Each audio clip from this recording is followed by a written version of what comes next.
Hello दोस्तों, welcome है आपका इस आज के सेशन में। और आज का ये जो सेशन है ये बहुत इंपॉर्टेंट है। इसमें आज हम लोग कुछ महत्वपूर्ण एमसीक्यू के बारे में बात करेंगे जो आपकी परीक्षा में पूछे जाते हैं। और इसमें जो भी एमसीक्यू आपको करवाए जाएंगे इसके बारे में आपको पहले भी बताया जा चुका है। डायरेक्ट अगर आप सोचते हैं कि आप एमसीक्यू सॉल्व कर लेंगे और आपको सारी चीज़ें क्लियर हो जाएंगी तो ये थोड़ा सा मुश्किल है। दोस्तों, मेरे वीडियोज़ आपको दो चैनल पर मिलेंगे। एक चैनल का नाम है अनअकैडमी रेलवे एग्ज़ाम, ठीक है।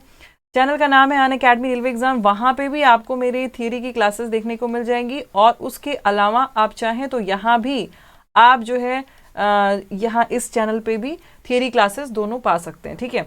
तो अब उन दोनों के बेसिस पे हम लोग क्वेश्चन सॉल्व करेंगे। दोस्तों, अगर आप मुझे अनअकैडमी पे फॉलो करना चाहते हैं तो आप मुझे फॉलो कर सकते हैं। मेरा नाम अनुराधा सिंह है और वहाँ पे आपको मेरी पढ़ाई हुई बहुत सारी वीडियो ऑफलाइन और ऑनलाइन और लाइव क्लासेस के तौर पर मिल जाएंगी। 12 बजे दोस्तों अनअकैडमी पे मेरा स्पेशल क्लास डेली चलता है जिसमें कि हम लोग जनरल साइंस के एमसीक्यू करते हैं।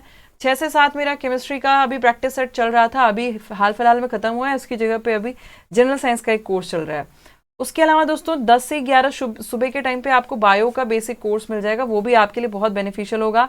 आप चाहें तो यूट्यूब चैनल पर 4 से 4:30 आप ज्वाइन कर सकते हैं अनअकैडमी रेलवे एग्जाम, वो भी चैनल का नाम है। वहाँ पे भी मेरी बायो का लाइव टेस्ट अभी चल रहा है। तो चलिए दोस्तों शुरू करते हैं। आपका सबसे पहला प्रश्न आपकी स्क्रीन पे आपको यहाँ पे दिख रहा है। पूछा गया लंग्स आर कवर्ड बाय, बोला गया फेफड़े किसके द्वारा कवर किए जाते हैं। 4 ऑप्शन है आपके पास। एक दिया गया है प्लूरल मेम्ब्रेन, दूसरे को दिया गया है पेरिटोनियम, तीसरा दिया गया है पेरिकार्डियम और चौथा दिया गया है मसल्स, ठीक है। अब देखिए इसमें क्या है, पूछा जा रहा है कि फेफड़े को हम कैसे कवर करते हैं। तो फेफड़े को कवर करने के लिए जो आपकी मेम्ब्रेन होती है उसे हम प्लूरल मेम्ब्रेन के नाम से जानते हैं। पहला ऑप्शन यहाँ पे आपका करेक्ट हो जाएगा। फेफड़े के आसपास ये मेम्ब्रेन पाई जाती है। पेरिटोनियम दोस्तों आपका कहाँ मौजूद होता है, तो आपको याद रखना है किडनी में और उसके अलावा आपके लिवर में। इन दोनों जगहों पे आपको पेरिटोनियम मिल जाएगा। पेरिकार्डियम की यदि हम बात करें दोस्तों तो ये एक ऐसा आवरण है जो आपके हृदय के चारों ओर मिलेगा, ठीक है। तो ये याद रखिएगा। लिवर को हम यकृत कहते हैं, किडनी को हम वृक्क कहते हैं। इसके आसपास ये जो मेम्ब्रेन है आपको पेरिटोनियम वाली जो है वो मिल जाएगी। प्लूरल मेम्ब्रेन की बात करें तो ये फेफड़ों में मौजूद होती है, फेफड़े के आसपास पाए जाने वाली एक आपकी कवरिंग होती है, ठीक है। आगे बढ़ते हैं। बहुत ही खूबसूरत सा क्वेश्चन दिया हुआ है दोस्तों। बोला गया है total number of alveoli in the both the lungs. बोला गया है दोनों लंग्स के को अगर हम लोग मिला करके बोलें कितनी वायु कोष्टिका यानी कि कितने एल्वियोली मौजूद हैं।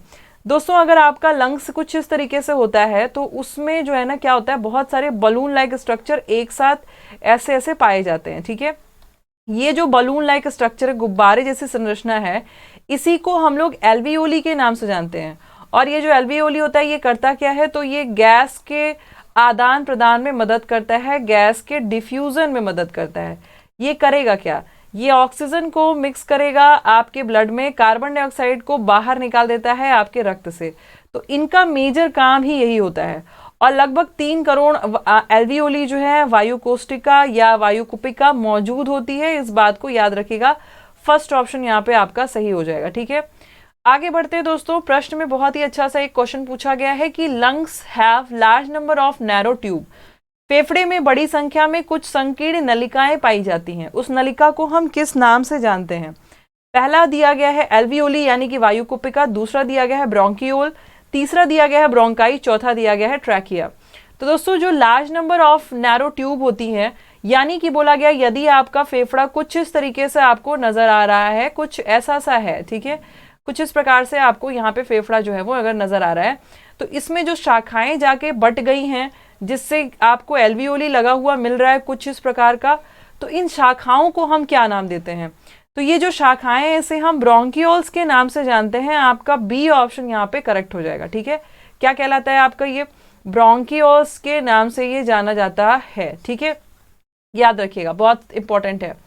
एल्वियोली के बारे में आप जानते ही हैं, मैंने अभी बता दिया। इन्हीं ब्रोंकियोल से, इन्हीं शाखाओं से पतला पतला बलून लाइक स्ट्रक्चर का यानी गुब्बारे की संरचना का यहाँ पे एल्वियोली इस प्रकार से मौजूद होता है।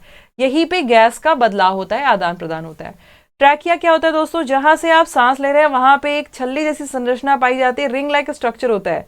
इसे हम लोग ट्रैकिया के नाम से जानते हैं, ठीक है।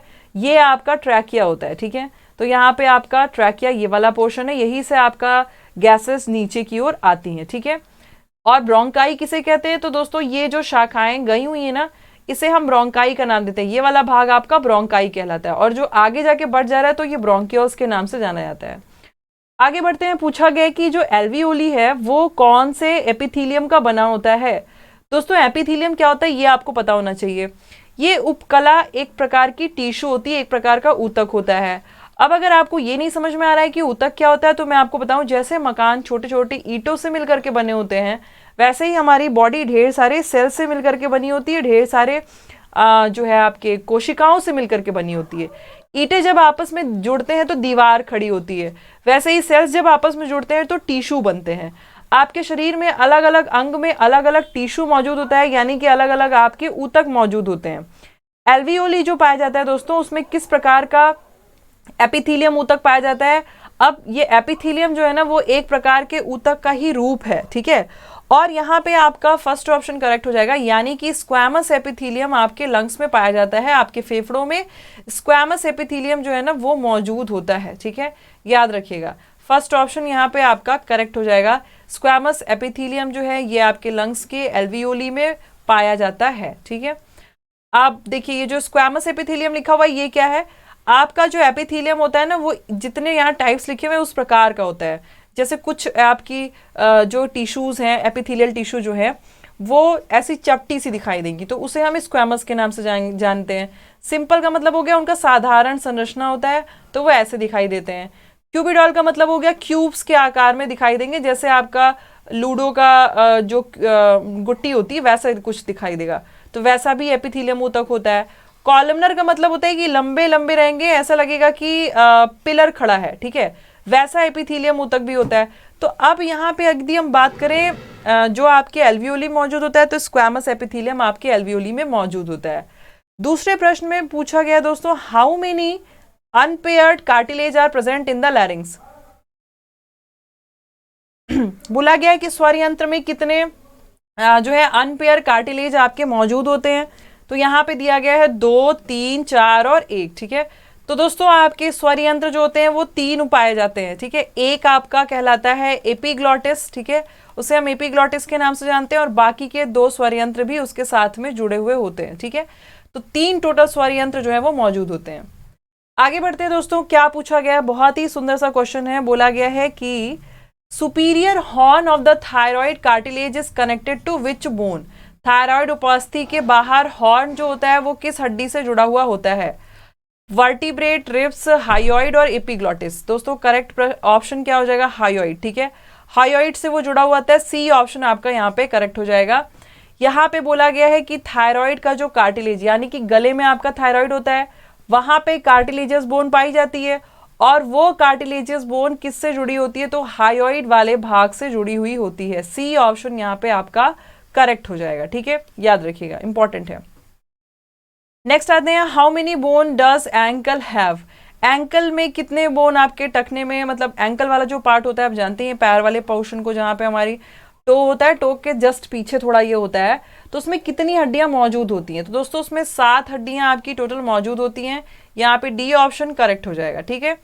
आगे बढ़ते हैं। बोला गया टो की बोन को हम क्या कहते हैं, यानी कि जो आपके पैर की उंगली की हड्डियां हैं वो क्या कहलाती हैं। फैलेंजस, टार्सल, मेटाटार्सल और टैलस। अब इसके बारे में मैंने आपको सारी चीजें अपने क्लास में बताई थी, मेरे चैनल पे जो क्लास हुआ था उसमें मैंने आपको बताया था। तो जो आपकी उंगलियों की हड्डियां होती है ना वो फैलेंजस के नाम से जानी जाती है। पहला ऑप्शन यहाँ पे आपका करेक्ट हो जाएगा, फैलेंजस के नाम से ये जाना जाता है, ठीक है। जो आपकी उंगली की हड्डियां होती है फैलेंजस के नाम से जानी जाती हैं, और आपके पैर और हाथ दोनों की उंगली की हड्डी यही कहलाती है, सेम है, ठीक है। मेटाटार्सल हम किसे कहते हैं। मेटाटार्सल जो है दोस्तों ये आपके पैर में जो हड्डियां पाई जा रही हैं जो मूवेबल होती हैं उसे हम लोग कहते हैं मेटाटार्सल, जहां से आपकी पैर की उंगलियां स्टार्ट होती है, ठीक है। अब आगे बढ़ते हैं दोस्तों दूसरे क्वेश्चन की ओर। बोला गया सोल बोन किसे कहते हैं हम लोग। सोल बोन मेटाटार्सल ही कहलाती है, ठीक है, क्योंकि वहां से बहुत अच्छा सा मूवमेंट हो पाता है। Total number of the bone in lower extremity. बोला गया है कि जो आपका लोअर लिम्ब है, निचला पश्चपाद जो है, वहां पे कितने हड्डियों की संख्या है। तो दोस्तों टोटल कितना होता है वो यहाँ पे लिखा हुआ है। पेल्विक गिडल यानी कि श्रोणी मेखला में 2 हड्डियां पाई जा रही हैं, ठीक है। फीमर वाला जो भाग है आपका, जो थाई वाला भाग है जहां पे फीमर है, तो 2 है, 2 पैन है तो 2 होगा ही, जाहिर सी बात है। नी कैप में 2 हड्डी होती है, लोअर लेग में आपकी 4 हड्डियां जो है वो मौजूद होती है, एंकल में आपका 14 है। लोअर लेग में हम किसको बोल रहे हैं, हम यहाँ पे बात कर रहे हैं टीबिया और फिबुला की, ठीक है। अगर आपको ये नहीं समझ में आ रहा है तो हड्डी वाला चैप्टर एक बार जाकर के देखिए, ठीक है। तो टोटल 60 जो है हड्डियां आपकी मौजूद होती हैं, ठीक है। नेक्स्ट आते हैं यहाँ पे, which of the following bind stronger to the haemoglobin. Haemoglobin जो है वो आपका किसके साथ ज्यादा तेजी से जुड़ सकता है। करेक्ट ऑप्शन क्या हो जाएगा, कार्बन मोनोऑक्साइड। कार्बन मोनोऑक्साइड के साथ जो है, कार्बन मोनोऑक्साइड जा करके हीमोग्लोबिन से बहुत अच्छे से अटैच हो जाता है। क्लियर है, याद रखेंगे इस बात को। Urine that has glucose in its usually indicator of, बोला गया है कि मूत्र में ग्लूकोज होता है तो वो आमतौर पे किस चीज का सूचक है। तो जाहिर सी बात है, यदि आपके मूत्र में ग्लूकोज निकलेगा तो वो मधुमेह है, डायबिटीज की प्रॉब्लम है, ठीक है। डायबिटीज अगर किसी को हुआ रहता है तभी उसके मूत्र में ग्लूकोज बहुत ज्यादा आता है, और उसको जब कहीं भी वो ऐसा व्यक्ति अगर मूत्र विसर्जित करेगा तो वहां पे बहुत ज्यादा जो है चींटियां भी लगने लगती है, समझ आ जाती है कि उसको डायबिटीज का कुछ प्रॉब्लम है। यूरिनरी ब्लैडर में कितने भाग पाए जाते हैं, कितना रीजन मौजूद है, 1, 2 या फिर 3 या फिर 4। करेक्ट ऑप्शन आपका यहाँ पे क्या हो जाएगा, 4, ठीक है, डी करेक्ट हो जाएगा। 4 भागों में यूरिनरी ब्लैडर आपका विभाजित होता है, ठीक है। आगे बढ़ते हैं, which among the following is the longest. अब यहाँ पे बोला गया है सबसे लंबी हड्डी हम सबसे लंबा अंग कौन सा है। पेट है, ऑसोफेगस है यानी कि ग्रास नली, इसको हम लोग ग्रास नली के नाम से जानते हैं, ठीक है। ग्रास नली है, स्मॉल इंटेस्टाइन यानी कि छोटी आंत है, फिर लार्ज इंटेस्टाइन यानी कि बड़ी आंत है। तो करेक्ट ऑप्शन क्या हो जाएगा, छोटी आंत लंबाई वाइज देखी जाए तो सबसे लंबी होती है, सी ऑप्शन यहाँ पे आपका करेक्ट हो जाएगा, ठीक। नेक्स्ट आते हैं, small intestine is divided into the parts. अब बोला गया है कि स्मॉल इंटेस्टाइन जो है छोटी आंत को कितने भागों में बांटा गया है। तो आपको पता होना चाहिए दोस्तों, छोटी आंत को हमने 3 भागों में विभाजित किया है। एक भाग ड्यूडेनम है, फिर जेजुनम आता है, फिर आपका इलियम आता है, ठीक है। तो ये याद रखिएगा, 3 भागों में छोटी आंत को विभाजित किया गया है। जिस छोटी आंत का काम क्या होता है तो वो याद रखेंगे, खाने का अवशोषण करेगा, मतलब आपने जो भी खाना आपका बिल्कुल छोटे फॉर्म में पच गया है उसको अवशोषित करेगा, और उसके बाद भोजन का स्वांगीकरण भी यही करता है। स्वांगीकरण का मतलब क्या होता है, यानी कि आपके एक एक कोशिका तक, आपके एक एक सेल तक भोजन को पहुंचाना, ठीक है। हर एक कोशिका तक अगर भोजन पहुंचेगा तो बस वो इसी की वजह से ही पहुंचता है, छोटी आंत की वजह से, ठीक है। नेक्स्ट आते हैं, बोला गया है open of ileum is guarded by. Ileum के ऊपर एक कवरिंग होती है, उसे हम क्या कहते हैं, ठीक है। तो दोस्तों वो आपका कहलाता है इलियोकैक्लिक वॉल्व, ठीक है। अब आप सोच रहे होंगे कि ये कहां से टपक गया। इलियम मैंने अभी आपको बताया छोटी आंत का ही भाग है। अब जहां से इलियम स्टार्ट होता है दोस्तों वहां पे एक वॉल्व पाई जाती है, यानी कि जो भी भोजन पच के आया है वो वापस पेट की ओर वापस न जा पाए, है ना, उसके लिए ये वॉल्व जो है आपकी मौजूद होती है। दूसरा आपका क्वेश्चन है दोस्तों कि सेक्रेटिन और क्लोईसाइटोकाइनिन ये डाइजेस्टिव हार्मोन है, ये किसके द्वारा सिक्रीट किए जाते हैं। तो दोस्तों ये मैंने आपको बताया नहीं था, पर आप इसको नोट कर लें, ड्यूडेनम से ये सेक्रीट किए जाते हैं, ड्यूडेनम से इनका स्राव होता है, सेक्रेटिन और कोलियोसाइटोकाइनिन, ठीक है। इनका काम क्या होता है, ये बेसिकली प्रमोट करते हैं कि अब पैनक्रियाज से पैनक्रियाटिक जूस निकाला जाए और पाचन जो है वो सही से होता रहे। दूसरा प्रश्न दिया गया है कि स्टमक में जो भोजन एंट्री करता है वो फिर किसका रूप ले लेता है, काइम का, फंडुस का, काइल का, बॉलस का। करेक्ट ऑप्शन क्या हो जाएगा, काइम। काइम हम लोग अपने पेट में पाई जाने वाली लुगदी को कहते हैं, ठीक है। फंडस क्या होता है दोस्तों, जैसे कि मान लीजिए ये आपका ग्रास नली है और यहां से आपका जो है ना पेट वाला भाग ऐसे शुरू हो गया है, तो ये वाला जो एक भाग है ना इसे हम फंडस के नाम से जानते हैं, ठीक है। बॉलस क्या होता है, अब मैंने आपको पाचन तंत्र में पढ़ाया था कि जैसे ही आपने भोजन को चबा करके उसमें आपने क्या मिक्स किया, उसमें आपने मिक्स किया कुछ लार, है ना, तो वो बस अभी जब तक वो ग्रास नली में है तब तक वो बॉलस के रूप में रहता है, जैसे ही पेट में जाएगा वो काइम के रूप में परिवर्तित हो जाएगा, ठीक है। आगे बढ़ते हैं दोस्तों, बहुत ही अच्छा सा क्वेश्चन है, हम पिट्यूरिफाइंग बैक्टीरिया किस में पाया जाता है। तो दोस्तों कोलोन में पाया जाता है पिट्यूरिफाइंग बैक्टीरिया। पिट्यूरिफाइंग बैक्टीरिया का मतलब क्या होता है, यहाँ पे ई कोलाई की बात हो रही है। ई कोलाई करते क्या है, जो भी आपका अवशिष्ट पदार्थ यानी कि जो सही से पच नहीं पाया है उनको डाइजेस्ट करने में ये मदद करते हैं और आपके मल पदार्थ के साथ बाहर रिलीज कर देते हैं, ठीक है। दूसरा बोला गया है कि जो फीकस होता है, जो आपका मल पदार्थ होता है, वो कहाँ पे इकट्ठा होता है? कोलोन में इकट्ठा होगा, सीकम में, रेक्टम में या फिर किडनी में? तो दोस्तों याद रखना है, रेक्टम सबसे लास्ट वाला भाग था और रेक्टम में ही जितना भी आपका मल पदार्थ होता है वो जाकर के स्टोर हो जाता है और फिर हम लोग उसको बाहर निकालते हैं एनस से, यानी कि मल द्वार से हम उसे बाहर निकाल देते हैं। कोलोन की यदि हम बात करें तो कोलोन आपको पता है ये बड़ी आंत का ही एक भाग है, बड़ी आंत में ये मौजूद होता है, ठीक है, बड़ी आंत वाले पोर्शन में ये मौजूद होता है। आगे बढ़ते हैं, बोला गया large intestine is divided into dash part. बड़ी आंत को हमने कितने भागों में बांटा गया? तो बड़ी आंत का कोई ऐसा पार्ट नहीं होता है, वो सिंगल ही आपका होता है, ठीक है। तो उसमें बस वही एक कोलोन वाला भाग है, बाकी तो आपका अलग से पाए जाते हैं। How many type of teeth are present? कितने प्रकार के दांत आपके मुख गुहा में मौजूद हैं? याद करिए और सोचिए और फटाफट पॉज करके आंसर भी लिखते जाइए। नहीं पता तो फिर कोई बात ही नहीं है। 4 प्रकार के होते हैं, मैंने आपको कल डेंटल फॉर्मूला भी बताया था। इंसीजर, कैनाइन, प्रीमोलर और मोलर। बोला जा रहा है यहाँ पे चवड़क, अग्र चवड़क, रदनक और कृंतक, 4 प्रकार के दांत मौजूद होते हैं। आगे बढ़ते हैं, which structure closes the internal nares during swallowing of the food bolus? बोला गया है कि फूड बॉलस को निगलने के दौरान कौन सी संरचना ऐसी पाई जाती है जो मूवमेंट में मदद करेगी? तो दोस्तों ये ओविला नाम का एक स्ट्रक्चर होता है जो कि आपके ग्रास नली के पास और मुख गुहा जहाँ खत्म होती है वहां पे पाया जाता है और ये भोजन को अच्छे से घुमा करके आपके ग्रास नली तक पहुंचाने का काम करती है। Crown of the teeth is covered by, बोला गया है कि दांतों का क्राउन किससे कवर्ड होता है? डेंटाइल, इनेमल, पिनोसाइट और मसल्स। तो जाहिर सी बात है आपको पता होगा दांत में जो खोल होती है वो इनेमल की होती है, जिसकी वजह से ये बहुत मजबूत होता है, ठीक है। आगे बढ़ते हैं दोस्तों, बोला गया सलाइवरी अमाइलेज को हम किस नाम से जानते हैं? कल मैंने आपको पढ़ाया था सलाइवरी अमाइलेज आपका टाइलिन के नाम से भी जाना जाता है। इसका काम एक ही है, क्या काम है? स्टार्च को पचाएगा, स्टार्च को तोड़ने का यानी कि पचाने का काम ये करता है, ठीक है, याद रखेंगे। गैस्ट्रीन क्या करता है दोस्तों? ये आपके पेट से सिक्रीट होने वाला एक जूस है।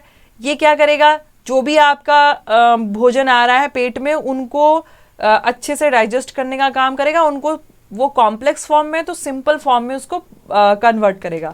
पेप्सिन की यदि बात करें दोस्तों तो प्रोटीन से पेप्टोन में कन्वर्ट करने के लिए यही मदद करता है और ये कहाँ पाया जाता है? तो ये आपके पेट में ही निकलता है, पेट से ही रिलीज होता है। टाइलिन क्या करता है? तो बोलेंगे हम लोग जितना भी स्टार्च खाते हैं उसको माल्टोज शुगर में यही परिवर्तित करता है, ठीक है, याद रखेंगे। चलिए आगे बढ़ते हैं दोस्तों। ऑसोफेगस कनेक्ट, बोला गया है ग्रास नली किससे किसको जोड़ता है? मुंह से गले को, गले से पेट को, मुंह से पेट को, बड़ी आंत से पेट को, किसको किससे जोड़ेगा? करेक्ट ऑप्शन आपका क्या हो जाएगा? थ्रोट टू स्टमक, यानी कि ये आपके गले से पेट वाले भाग को ये जोड़ने का काम करता है ऑसोफेगस, ठीक है। दूसरा दिया गया है oesophagus is also known as, ग्रास नली को हम और किस नाम से जानते हैं? बहुत ही बढ़िया सा क्वेश्चन है। Food pipe, wind pipe, stomach, voice box. बोला गया है खाद्य नली यानी भोजन नली। दूसरा दिया गया है वायु नली, वायु नली यानी जिससे सांस लेने का काम करते हैं। स्टमक यानी कि पेट, वॉइस बॉक्स यानी कि आपका स्वर यंत्र। करेक्ट ऑप्शन क्या हो जाएगा आपका? फूड पाइप, ठीक है, यानी कि हम इसे ग्रास नली के नाम से भी जानते हैं, ठीक है, इसको भी इंपॉर्टेंट है, याद रखिएगा। Oesophagus is dash to trachea, बोला गया श्वास नली ट्रैकिया के किस भाग में पाई जाती है? तो ये करेक्ट हो जाएगा पोस्टीरियर भाग में पाई जाती है, ठीक है, पोस्टीरियर भाग में ये आपका मौजूद होता है। Gastric juice has pH about, बोला गया है जो आपका गैस्ट्रिक जूस होता है, पेट से निकलने वाला जूस होता है, उसका पीएच कितना है? इजी क्वेश्चन है दोस्तों, जाहिर सी बात है वहां पे अम्लीय पीएच ही होगा, 2 पीएच उसका होता है जो कि काफी अम्लीय है, जिससे कि भोजन के बैक्टीरिया मर जाते हैं।